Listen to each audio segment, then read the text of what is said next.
so it's not like we're on TV. So, good afternoon, and thank you for your time. Thanks. I really appreciate it. Would you mind describing who you are and what drives you and what you're so passionate about? Sure. I'm Dr. Dan Brzezowski. I teach in the English department primarily. I'm also the academic director of graduate studies. And underneath those duties, I'm also the director of the English graduate program here at Trinity College. So those are my duties officially. What drives me is what I think drives most academics and intellectuals, larger scholarship and projects and engagement with larger conversations across my discipline, which is American literature, but also teaching at a high level, including graduate students. Yeah. What does it mean to teach at a high level? I like to make sure that my students are engaged not just with primary materials, but also secondary materials. So not only do they become familiar with, say, the best that's been written in the 19th century, but also the best of what's been written about the 19th century, so that they're able to engage in intellectual conversations and academic discourse in a really prominent and powerful way. Nice. And how did you get here? I went to a small state school in Pennsylvania for my undergraduate degree in English, and then I fell in love with the discipline through a couple of very prominent young professors at my original institution, and then I pursued a PhD at the University of Michigan. Yep. I moved on to a postdoc at the University of Minnesota, worked there for 3 years, and then I moved to Trinity. Yep. Yeah. Okay, great, thank you. So the process that we want to examine is Sure. the faculty compensation process, right, for Yeah. graduate studies. Yeah. And is that something you're leading as graduate studies? Did you? I'm certainly somebody who now signs off on many of those processes. So I yes, see. Yeah. Okay, so if you can, Oh, sorry. no, yeah, if you can just place that process within the context that you're in, maybe who you report to, who are some of your peers, and Sure. just get a sense of where it is inside the institution. Sure. So, under my dual role as both the English director and the academic director, I report to the Dean of Faculty, Sonia Cardenas, and you might say traditionally she's my boss. Yep. In that role, I have two peer directors, Scott Gack, who serves as the American Studies graduate director, and Kevin McMahon, who serves as the public policy director. So we meet once a month as the directors, discussing various businesses that pop up for graduate studies. And then as the academic director, I am charged with coordinating all the academic policies that we confront as academic directors, questions of grade complaints, withdrawals, course and curriculum development, outside speakers, outside hires. And in both of those positions, I am tasked with managing budgets, with coordinating who teaches what, if anyone teaches an overage, how people get compensated for our extra work like theses and independent studies. So it runs a broad spectrum of both academic and financial policy for the graduate studies. Okay, Yeah. great. Before we go deeper, how important or how strategic is graduate studies to Trinity College? Well, it was, we've had a graduate program for over 100 years. It's been part of the college's mission to serve the larger community for those 100 years. It's been part of the larger strategic plan developed by the Board of Trustees and agreed upon, I think, 4 years ago at this point. It's been understood as a potential revenue driver, but also a way for us to serve the larger community and to get non-traditional students into our classrooms so that our undergraduates can be part of hybrid courses in which they can sit next to a police officer or a lawyer or a teacher from the community and really interact with a different population than they normally would at a liberal arts college. Excellent. I would say it's pretty important. Yeah, that's cool. Is it growing, or are you just trying to maintain what you have? Well, currently we're under a restructuring, part of that larger strategic plan for the college, in figuring out how to make graduate studies more financially stable, which we've done, and now how to make it more financially viable, perhaps as a revenue driver. So we are a small college. We're a small liberal arts college. So we have a cap on our growth. We can only handle as many students as we could have seats for in classes. So for each of the programs, there is kind of a hard cap of how many students we could handle. We're under that cap, so we're hoping to grow. And we recently hired a recruiter for both adult education and graduate studies at the college. She's been incorporated under the larger offices. Okay, great. And could you describe the compensation process now? And maybe start with where would you place it in terms of its maturity? Is it a newborn, and so on and so forth? Oh, well, it's a little complicated because we're still kind of laboring under two different systems. We have a new system that was implemented as part of this restructuring of graduate studies, in which faculty who are appointed to what's called the Graduate Studies Council, faculty who teach in graduate studies, who serve as advisors, are now compensated more evenly over the course of the year, so they get a stipend as opposed to just ad hoc for what they did. Under that rubric, they're expected to attend meetings, teach a class every 3 or 4 semesters, and to serve on various committees. So we've tried to even out some of the costs over the time. That seems to be functioning well. It seems to have evened out compensation, and we can expect certain costs under that. At the same time, we're still kind of grandfathering in a system in which people were paid whenever they submitted restitution. So they might do a thesis project in which they'd expect to get paid $1,000 for what they did over the year, but they might not turn it in for 6 or 7 months. So it was really difficult for us to budget for those kinds of things. We're still working kind of underneath that system, but I think eventually it'll work itself out. Okay. I'm trying to see, is there a particular process that you follow, or a set of steps or sequences? It depends on the compensation. Do you mind if I get a drink? Oh, please, at any time. Yeah, and I would say maybe Would it be bias easier towards- to break down what people can be compensated for first? Well, yeah, I think it would, and then I would bias it towards where there's some trouble spots that aren't so efficient. Yeah. Yep. The trouble spots for us right now is that we have people who've been appointed to the graduate council, and they get paid a stipend, and they don't get paid for any extra work they do. It's expected underneath that system. So it's expected that they'll advise a thesis project, which can take up to a year. It's expected that they might do an independent study. It's expected that they'll teach in the graduate program. So they're getting paid a regular amount. We can compensate for that and understand that in the course of the budget. The inefficiencies are when we have somebody who's not appointed to graduate council, who, because of their expertise or because somebody's on leave and we need a substitution, is going to serve in some capacity for graduate studies, and then we have to pay them what's called an overage or some extra compensation. And those are usually 3 categories. They are teaching a class that's above and beyond their normal allotment, which can be up to $6,700. It's thesis work, which can be up to $1,000 for a course of a year, and it's independent studies, which is $300 per student. Those are right now usually paid when outside of the class, that's part of payroll if they're doing an extra class. Yep. When they do something extra like the thesis or the independent study, it's still on the professor to get the paperwork in to get compensated. And that's where we see the biggest breakdown. Okay, is it because of lack of knowledge or lack of access?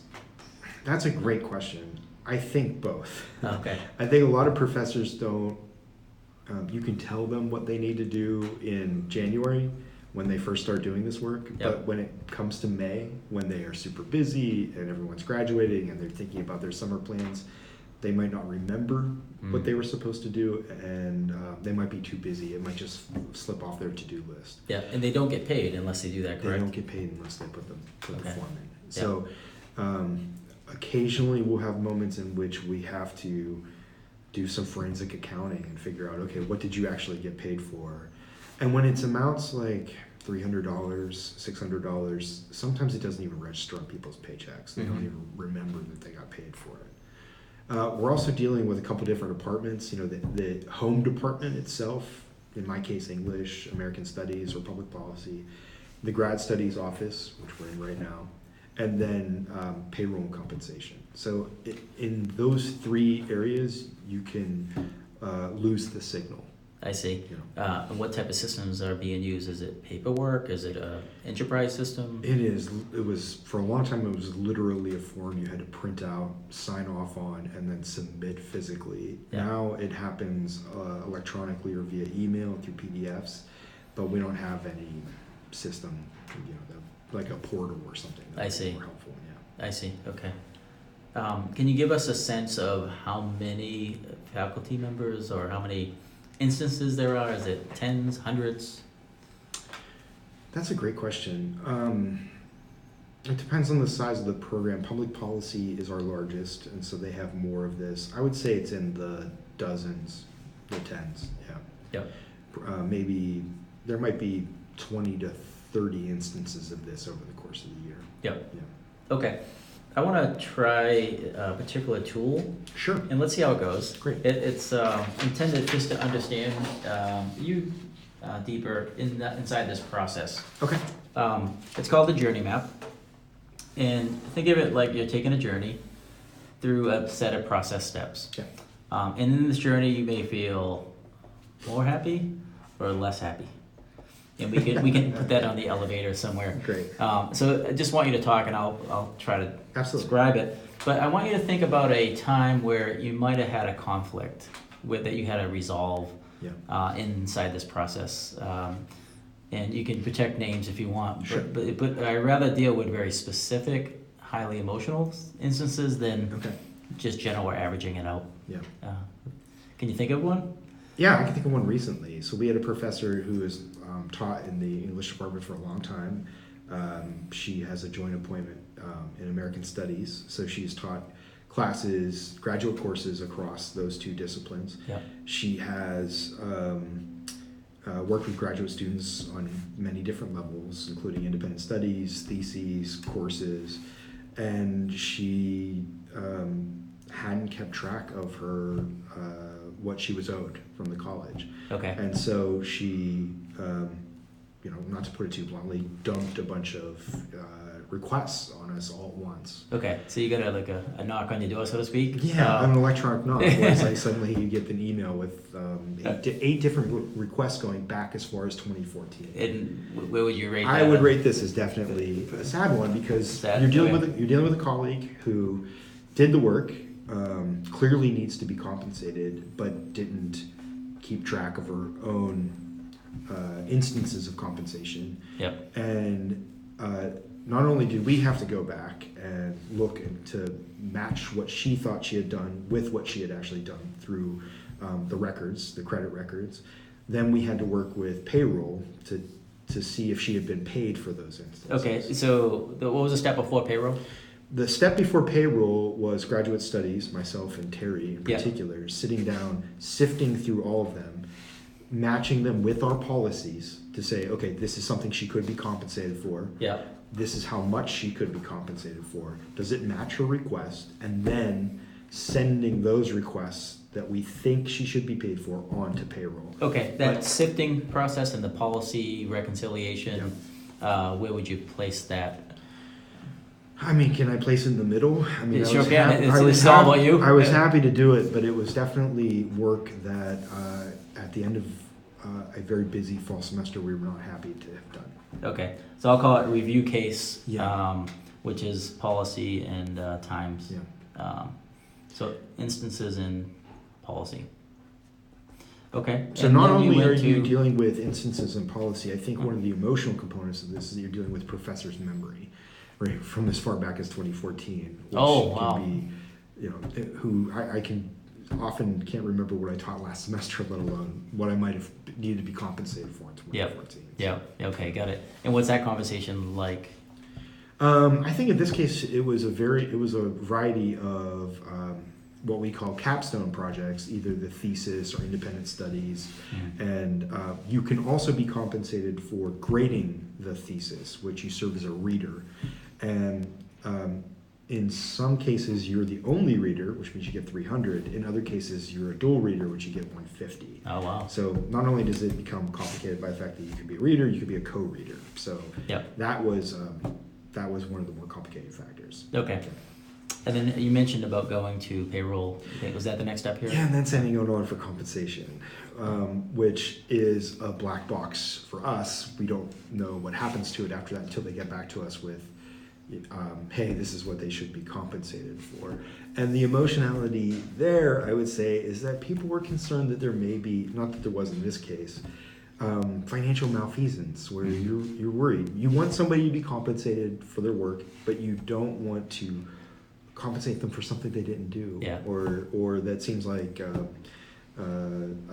overage that they shouldn't have gotten access. It sounds like that was like a tightrope of integrity on both sides, right? Yes. Yeah. Okay. Yeah. And it worked out. This case worked out, but it was charged, right? Yeah. And how did you feel during that the discussion? payroll stuff is a bummer. It's a total bummer. I mean, these are colleagues, right? I mean, so the complicating factor too is that not only do we have administrative functions, these are people I work with very closely, and so it's and money is a charged issue. We want to make sure people are properly paid. We don't want them to lose out on opportunities for extra income, Right. an income they rightfully earned. But Yeah. it's an accounting issue that if we give them too much, then our budget gets thrown into chaos. Yeah, So- and you mentioned you needed some budget stability. Yeah. It's a sensitive and it's topic. tough for us because in these kinds of cases, if these things come in 6 years on, we can't really plan for that. And so, not that this was enough money to throw our budget into chaos, but there's always that potential. Yeah. So we do want to normalize our expectations of what's going to be coming out of the budget every year. Right. Okay. Great. Does that make sense? I'm sorry. It does. Yeah. I think you're making perfect sense. Okay. So you went into the black box. The black box came back. Yeah. And they said, or it stated. Yeah, they came back with half of the things she'd already been paid for, half of the things that she could get paid for, and some of it she shouldn't get paid for at all because it had been a change in policy. Okay. So where would you place that? Once you had all those facts, where would you place your? I mean, I know they're doing their job, so and it's not. I don't need like a florid or well phrased email. I just need to know what the information is. I would definitely put that neutral. Okay. So this is like fact review. Yeah. Okay. And now you have to make decisions? Oh, yes.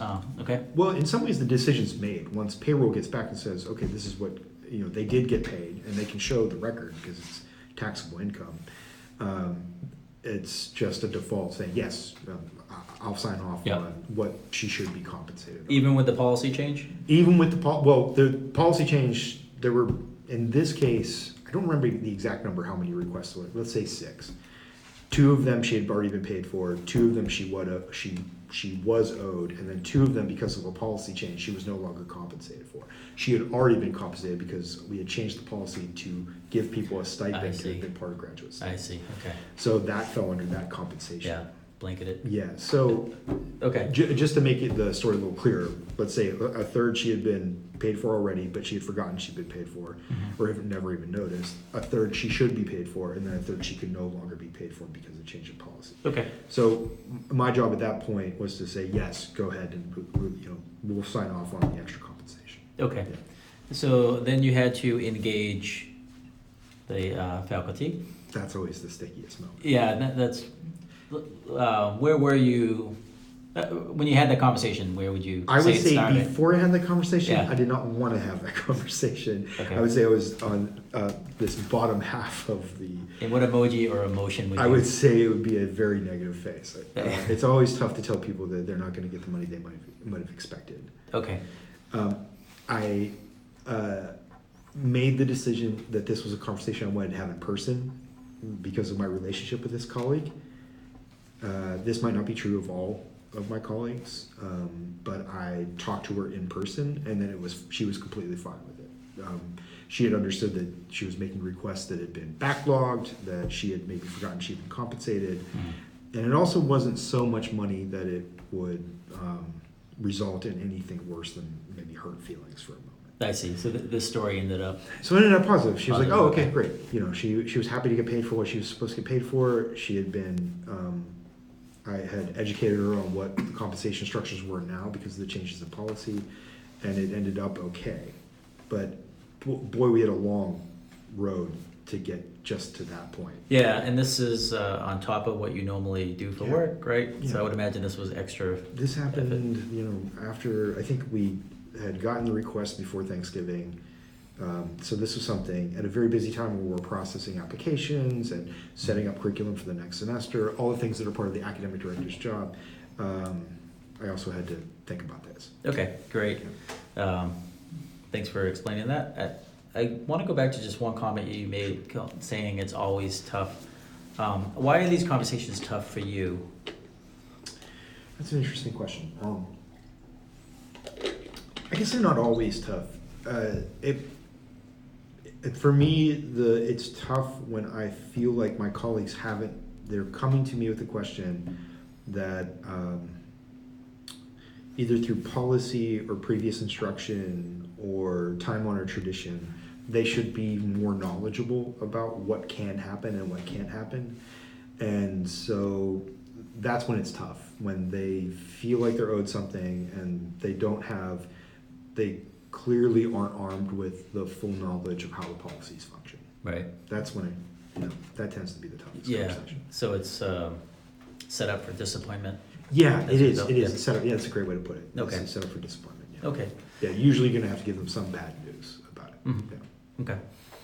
But that's part of the job. I'm happy to be the person who gives the bearer that bad news, and I should be, but that doesn't make it any easier. Right. Understood. Okay, so it's 2020, Yeah. just turned, right? Yeah. I want to give you a couple magic wands. Oh, great. And in this process, how would you use the magic wand? You got a couple of them. What would you wish would happen? For the financial aspects, it would be. And Yeah. it could be within the compensation process. It would be even broader. an elimination of the paperwork. So one, it would be elimination of people have to actually print out or fill out a PDF. It would be a portal that faculty go to that gives them first clear instructions about what they're going to be compensated for and what the possibilities are. It would be a system that keeps a database, a clear place for us to map out, okay, who is doing what at any moment so we can expect certain remuneration to pop up. It would be a much clearer channel to payroll that's not just ad hoc and arbitrary at moments. And it would be a clear window schedule of when people are going to see that extra compensation. So it just doesn't happen at random moments throughout the year. Yep. All of those, if I had a magic wand, I would wave to get that kind of clarity in the Okay. process. Great. So I heard you were good at English. Yeah, yeah. So I would yeah. imagine you read like Mr. Tolkien and Yeah, so yeah, when I say absolutely. magic wand, I mean like that level, Yeah, yeah. like Gandalf level. Yeah, I had Gandalf powers. Yeah. So I want to give you that. In terms of the broader graduate studies and faculty engagement, Yeah. what would you wish for? Oh, in terms of broader faculty engagement, that's a wonderful question. Well, we still have a real problem with the fact that a lot of faculty aren't aware that we even have a graduate program. That it's not even, if you aren't directly related to the program. I stepped into this position a couple years back, but I've been teaching in the graduate program ever since I was here from 2010 forward. And I'm always surprised that we have faculty across the school that don't understand what the graduate program is, how long it's been in existence, how it functions, the fact that it is revenue neutral right now, that it's not costing us any money, it has the potential to make us some money, it does serve a broader function within the community. All of those aspects would be wonderful. I'd rather have that kind of good press than anything else at this moment. Interesting. Okay. What has you concerned from a financial viability standpoint? Well, that's easy to answer. Right now, because of the way that employee benefits function, a lot of our students are employees who get a tuition remission they can get a graduate degree for free. It's a great recruiting tool for coaches and people at entry-level positions. It helps us attract talent and keep people for a while. But you can't run under tuition remission for very long without running into budgetary issues. And really, in order to grow the program, we need to get to a point in which we're 50-50 or 40-60, 40 employees, 60% outside of the community. When I first started teaching the program, we had much deeper community engagement in which we had pipelines to certain employers. I know for the English department, we would get employees from Pratt Whitney. We would get people from Aetna who were getting tuition remission themselves from their employers because it was understood to be a nice benefit, a kind of lifestyle benefit. And due to austerity, due to budgetary cuts in themselves, all those problems that happened in the wake of the Great Recession, we seem to have lost many of those connections. So also if I had a magic wand, I'd wave that to build that kind of pipeline. And these are graduate students? These are students who are full-time employees in the insurance companies or in the medical employers, and they want to pursue an English degree because they've always wanted to try it out, or they are passionate about reading and they want to keep that thing alive in their lives. I think that's one of the things we can really provide for people. It can be a deep enrichment. So that would be a wand wave too. Yep. And from a compensation standpoint, would they fall? Well, they would just be students, right? They would just be students. Yeah, they would just be students who come in and take classes and pursue their degree and finish and walk away with a master's degree. Okay, got it. Thank you. Yeah. All right. Are there any academic institution rules, like we call them business rules inside of business, things that you have to follow within this process, whether it's legal or accounting or? Oh, absolutely. I mean, we're part of the full accreditation of the college. So we, as part of the restructuring of graduate studies, we've placed more of our academic directives in the same symmetry as the undergrads. So the same rules apply. The grade scale, how people withdraw or drop out of courses, how credits count, what can count towards a degree, how many transfer credits we'll take. We are now pretty much wholly in line with what undergraduates have to do for the institution. Okay, and what about faculty compensation? Are there business rules or ladders? Yes. So one of the things we do struggle with is that we're a small school. We don't have endless resources and we don't have endless amounts of faculty coming through. So when we need to teach a class that, say, our current faculty, for whatever reason, can't offer, we have to look outside. So we have to hire adjuncts. And so that's a real financial pressure. And we have limited funds for that too. And there's good reasons to not hire a lot of adjuncts. One of the things that we pride ourselves on, and I think we do very successfully, is that you're sitting in the classroom with, sometimes world-renowned scholars. So you get that one-on-one with an intense one-on-one with intellectuals that you wouldn't have access to otherwise. So if you're hiring adjuncts, that can dilute the real talent pool we have at Trinity College. That said, it's still sometimes tough to do the jigsaw work of figuring out a proper curriculum, a proper course of study, without being able to hire from the outside. Yeah, you use the word jigsaw puzzle. Can you just elaborate on that? Sure. Let's use English as an example. We can offer quite literally a limited amount of graduate classes every semester. It tends to be 3 to 5, and we like to offer 1 to 3 in the summer. From those 3 and 5, we have to pull that from a limited pool of tenured faculty. For the English department, depending on who's on leave, that can be anywhere from 10 to 14 faculty members. And not everybody wants to teach at night when we offer graduate classes. People have their own childcare issues. They might be taking care of a parent. They might be doing extra duties for the school themselves. And so if you're offering 4 classes every term, and out of that 10 to 12, let's say 4 to 5 can't do it, you're really asking the same 4 to 5 people to offer graduate courses, or trying to sway people to do it for an individual semester. That can be really difficult. Not only are you trying to get those courses mapped out, you're also mapping out courses that can meet undergraduate needs so they can move through the institution fluidly. And sometimes it just doesn't work out. You know, you might be only able to offer 3 in one semester because somebody went on leave. That's the jigsaw. And you have to Yeah. look ahead too, you know, as far ahead as you can. And that's about only a year out. Do you have any tools for that process, or is that a manual thing? No, that tends to be at work that you do with the your individual department chair, the department administrative assistant, and the director. Yeah. We'll sit down, we'll take a look at the calendar, and you project as best as you can. Yeah. Yeah. So it's not computerized per se?